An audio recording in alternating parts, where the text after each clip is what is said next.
Oke, puji Tuhan, pada saat ini senang bertemu dengan saudara-saudari meskipun melalui online training dan sistem pembelajaran yang asinkronus. Saya sangat senang bertemu dengan saudara-saudari. Kiranya lewat kegiatan pelatihan ini bisa membawa berkat bagi kita semua. Nah, bagian saya pada saat ini adalah tentang pengenalan communicable disease. Berbicara tentang penyakit, secara umum penyakit itu adalah sesuatu yang penting untuk diketahui. Oleh karena pencegahan terhadap penyakit itu berarti mencegah terjadinya kematian. Meskipun berbicara tentang kematian itu bisa disebabkan oleh karena trauma, kecelakaan, dan berbagai faktor lain, namun juga kematian sering berhubungan dengan penyakit yang diderita. Berbicara tentang penyakit, secara umum penyakit diklasifikasikan menjadi dua, yaitu penyakit tidak menular dan penyakit menular. Penyakit yang tidak menular itu adalah penyakit yang terjadi tanpa disebabkan oleh karena agen penginfeksi atau agen biologis. Sedangkan penyakit menular adalah penyakit yang terjadi oleh karena infeksi, patogen atau agen biologis yang kemudian memunculkan atau menimbulkan atau mengembangkan suatu penyakit dalam tubuh seseorang. Tentunya bila kita membahas tentang penyakit tidak menular, itu berarti contohnya adalah penyakit stroke, penyakit jantung, yang dalam perkembangan penyakitnya tidak disebabkan oleh karena agen penginfeksi, tetapi lebih cenderung berhubungan dengan pola hidup. Sehingga di dalam penanganannya pun lebih mudah sebenarnya lewat lifestyle modification. Yang tentunya kita akan belajar nanti tentang konsep New Start yang akan membantu kita bagaimana metode terbaik dalam memodifikasi pola hidup kita menjadi pola hidup yang baik, yang seimbang, sehingga dengan modifikasi pola hidup itu kita bisa menjaga kesehatan kita untuk terhindar dari penyakit. Nah, pada saat ini kita akan masuk dengan penyakit menular dan saya akan menjelaskan pada video ini tentang introduction-nya. Dan untuk penjelasan materi penyakit demi penyakit akan dibahas dalam materi-materi berikutnya. Berbicara tentang penyakit menular, kita akan membahas tentang definisinya, kemudian faktor-faktor yang mempengaruhi terjadi, kemudian bagaimana perkembangan penyakit menular itu, kemudian bagaimana penularannya. Tentu kita juga akan mencari tahu bagaimana respons tubuh dan bagaimana pencegahan terhadap penyakit menular. Kita masuk saja. Penyakit menular adalah penyakit yang disebabkan oleh karena agen penginfeksi atau agen biologis. Agen biologis dalam hal ini bisa karena virus, bisa karena bakteri, bisa karena parasit, bisa juga karena jamur. Nah, agen-agen penginfeksi ini bisa menyebabkan penyakit. Dan pada saat ini di beberapa negara di dunia, termasuk Indonesia dan beberapa negara besar lainnya, masih berjuang dalam menghadapi penyebaran penyakit menular. Salah satu yang menyebabkan kematian atau mortality tertinggi di dunia adalah penyakit TBC. Yang bila kita pelajari lebih dalam, TBC disebabkan oleh karena Mycobacterium tuberculosis yang penularannya lewat droplet nuklei, lewat udara, lewat percikan, ludah, yang kemudian dia bisa masuk ke dalam saluran pernafasan, bisa berada dalam kondisi dorman ataupun tidak, yang kemudian bisa berkembang dan mengembangkan diri menjadi suatu penyakit TBC di dalam paru-paru. Nah, hal ini merupakan penyakit penyebab kematian tertinggi di Indonesia dalam hal penyakit menular, di mana di bagian atas penyebab kematian tertinggi masih didominasi oleh karena penyakit coronary artery disease atau ischemic, dan kemudian juga penyakit stroke. Kita lanjut. Berbicara tentang penyakit menular, ada beberapa faktor mekanisme terjadinya penyakit menular. Yang pertama adalah agen, ya. Yang kedua adalah hospes atau induk semang, dan yang ketiga adalah environment atau lingkungan.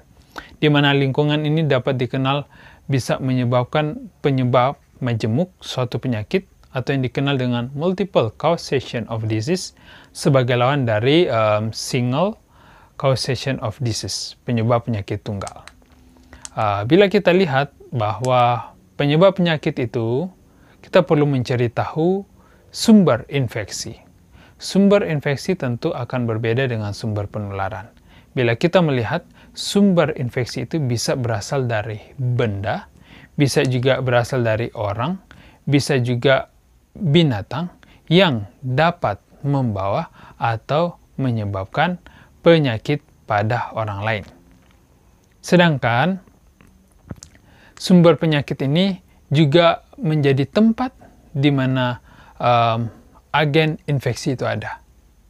Ya, itu sumber penyakit, senternya atau tempat di mana dia bisa berkembang. Bagaimana dengan sumber penularan? Sumber penularan itu adalah dikenal dengan istilah hospes atau induk semang. Induk semang yang dalam hal ini bisa manusia, bisa juga hewan, di mana dapat menularkan. Jadi hospes itu menjadi penular. Ya, karena ini berbicara tentang sumber penularan, dia menjadi penular meskipun dia sendiri tidak terinfeksi. Ataupun mungkin sudah sembuh dari infeksi tersebut, di mana dia mengeluarkan benih-benih penyakit dan bisa menularkan kepada orang yang lain. Nah, sumber penularan manusia bisa dibedakan dari sumber penyakitnya, di mana manusia bisa menjadi sumber penularan. Contohnya adalah lewat kotoran, BAB atau BAK. BAB bisa menularkan penyakit tifus, ya, BAB manusia. Dan oleh karena itu pentingnya menjaga kebersihan dengan BAB di tempat yang sudah disediakan. Nah, dengan kata lain bahwa manusia pun bisa menjadi sumber penularan, di mana ketika lalat hingga pada feses, ya, hasil pembuangan air besar, maka lalat itu akan membawa basil dari typhus atau typhoid, dan itu bisa hinggap di makanan atau berbagai jenis sumber makanan kita, dan itu bisa masuk ke dalam saluran pencernaan kita, dan di saat itu bisa mengembangkan infeksi di dalam tubuh. Bagaimana dengan hewan? Ya, hewan juga bisa menjadi sumber penularan. Contoh lain adalah tikus, yang kita kenal dengan penyakit pes, ya, di mana basil-basil pes ini bisa dibawa oleh tikus, bisa kemudian hinggap pada makanan kita, jatuh atau menempel pada makanan kita, makanan itu kita makan dan akhirnya memunculkan gejala adanya infeksi. Nah, itu berbicara tentang sumber penularan penyakit. Sumber penularan bisa terjadi melalui manusia, bisa juga melalui hewan. Kita lanjut tentang hospes. Hospes dikenal dengan host atau dikenal dengan induk semang, di mana makhluk hidup, tempat di mana berkembangnya, tempat di mana penyebab penyakit hidup dan berkembang biak. Jadi bila bakteri itu adalah penyebab penyakit, dia ada di dalam tubuh manusia atau di dalam tubuh makhluk hidup, dia berkembang biak di sana. Dan dalam hal ini penyakit infeksi pada seseorang ditentukan pula oleh faktor-faktor yang ada pada host atau induk semang atau pada hospes, ya. Dengan kata lain, penyakit-penyakit yang terjadi pada seseorang tergantung pada kondisi kekebalan resistensinya terhadap infeksi. Tentu bila kita mempelajari tentang periode prodromal, adalah periode di mana ketika seseorang sudah mengalami sakit tetapi belum memunculkan gejala yang khusus, yang muncul hanyalah gejala-gejala yang umum. Bahkan bila kita pernah ingat istilah latent period, adalah periode di mana ketika seseorang sudah terinfeksi tetapi belum menunjukkan tanda dan gejala.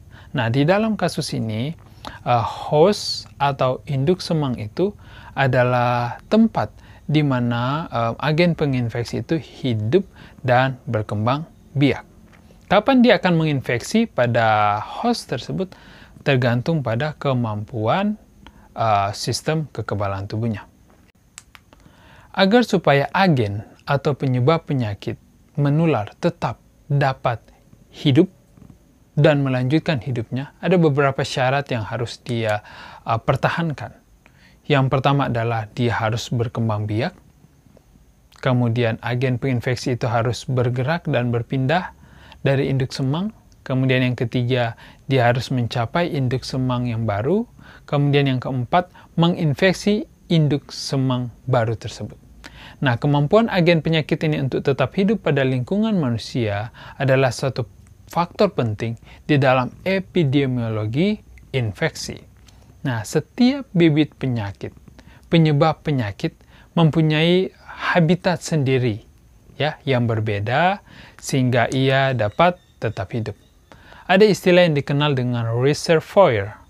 Reservoir adalah sumber penyakit yang artinya sebagai berikut, yaitu tempat bibit penyakit melangsungkan kehidupan dan berkembang biak.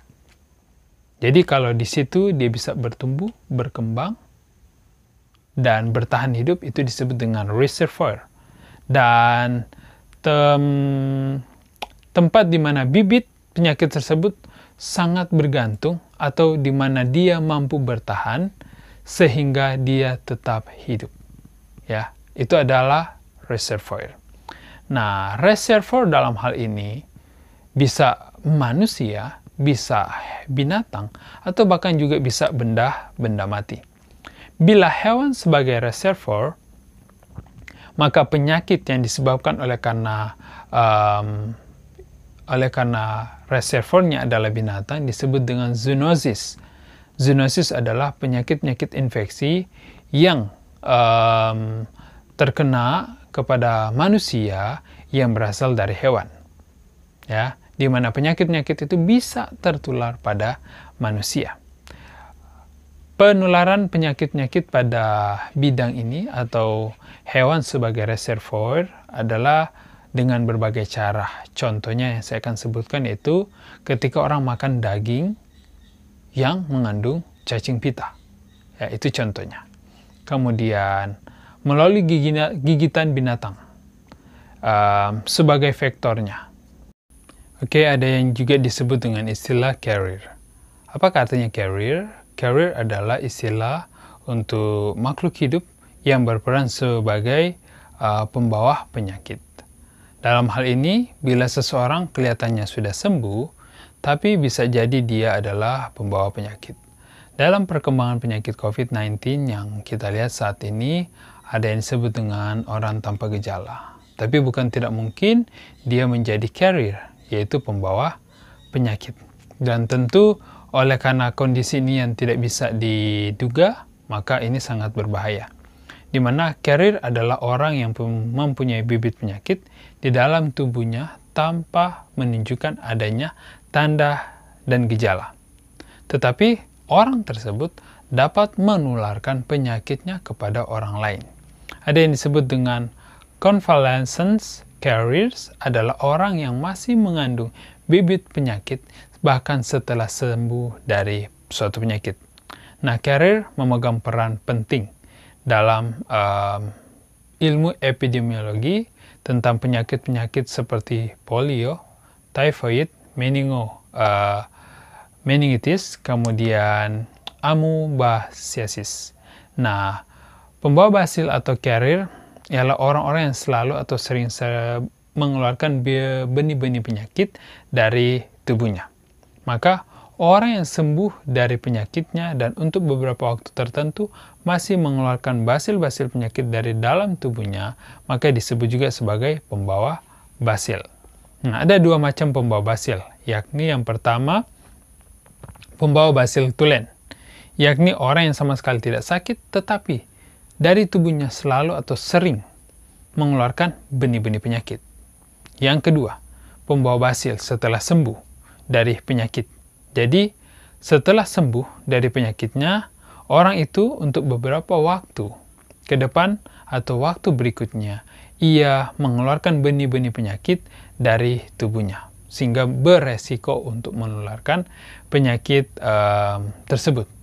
Nah, dalam hal ini kira-kira kategori yang pertama atau yang kedua, yang manakah yang paling berbahaya atau berbahaya bagi orang yang ada di sekitarnya? Nah, hal ini tentu sangat berbahaya disebabkan oleh karena jumlah carrier itu yang bisa jadi lebih banyak daripada orang yang sakit. Kemudian yang kedua, carrier maupun orang yang tertular bisa jadi tidak tahu bahwa mereka sementara menderita penyakit. Kemudian yang ketiga, carrier tidak menurun kesehatannya karena bisa jadi kelihatannya dia masih dapat melakukan pekerjaan sehari-hari meskipun bibit penyakit masih ada atau available di dalam tubuhnya. Dan carrier bisa jadi sumber infeksi untuk jangka waktu yang relatif lama. Oke, kita lanjut dengan istilah lain dalam penyakit menular yang disebut dengan hospes perantara. Hospes perantara adalah hewan yang berperan menularkan suatu penyakit atau agen penyakit yang mengalami atau agen penyebab penyakit di mana dia melakukan perkembangbiakan pada tubuh hewan tersebut, seperti parasit malaria di dalam nyamuk Anopheles yang kemudian menularkan penyakit malaria, dan juga toxoplasmosis yang ada pada kucing. Bagaimana dengan istilah vektor? Vektor adalah melalui hewan perantara, insek, hewan pengerat, dan sebagainya. Penyakit yang ditularkan lewat vektor adalah contohnya malaria dan juga demam berdarah. Nah, bila kita melihat dalam hal ini, tentu penyakit ketika dia akan masuk ke dalam tubuh, dia harus melalui namanya rute transmission, ya, cara dia masuk. Nah, tubuh kita bisa diserang oleh penyakit dengan berbagai cara. Bisa melalui kulit, bisa juga melalui pernafasan, bisa juga melalui jalur saluran pencernaan. Bila kita lihat, yang pertama bahwa penyakit bisa menular kepada yang lain, kepada manusia, bisa melalui inhalasi atau sistem pernafasan. Di mana dalam hal ini, penyakit tuberkulosis adalah salah satu, dan juga beberapa penyakit sistem pernafasan lainnya adalah beberapa penyakit menular yang penyebab kematian tertinggi di dunia, termasuk di Indonesia. Nah, penyakit yang ditularkan lewat udara disebut dengan airborne infection, dan contoh penyakitnya adalah TBC, kemudian paru-paru, influenza, pneumonia, dan juga berbagai penyakit lainnya. Dan juga penyakit ini bisa menular lewat percikan ludah, yaitu yang disebut dengan droplet nuclei. Maka penting sekali ketika saya memiliki penyakit menular yang berhubungan dengan sistem pernafasan, harus mengetahui etika batuk. Bagaimana cara batuk yang benar? Yaitu tidak harus lepas. Yang pertama bisa menggunakan sarung tangan, kemudian juga bisa menutup seperti ini, dan pergi ke tempat yang di mana tidak ada kerumunan orang, hanya kita sendiri. Ini untuk mencegah penularan ya tentunya ya. Dan harus hati-hati juga dengan cairan ludah, oleh karena cairan ludah juga bisa menularkan penyakit menular dalam hal sistem pernafasan. Nah, di dalam penularan penyakit-penyakit ini ada dua cara, di mana benih-benih penyakit yang ditularkan terdapat titik-titik cairan yang dikeluarkan dari hidung ataupun mulut waktu penderita batuk, bersin, atau berbicara. Dan ini disebut tadi droplet infection, di mana penyakit ini mudah hilang ketika dia ke udara dan jatuh ke tanah karena berat ya, masanya berat. Yang kedua adalah airborne infection melalui udara, di mana pada cara ini bibit-bibit penyakit terdapat di udara.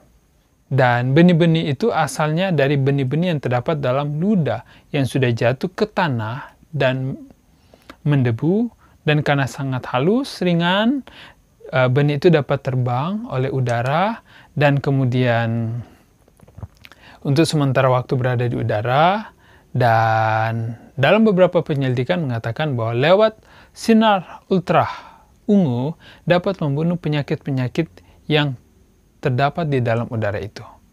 Dengan kata lain, perlu kita mengerti bahwa penyakit penularan lewat sistem pernafasan atau udara dia ada dua, yaitu droplet ya, percikan ludah, dan airborne, yaitu melalui udara. Selanjutnya, penyakit menular bisa juga masuk melalui saluran pencernaan.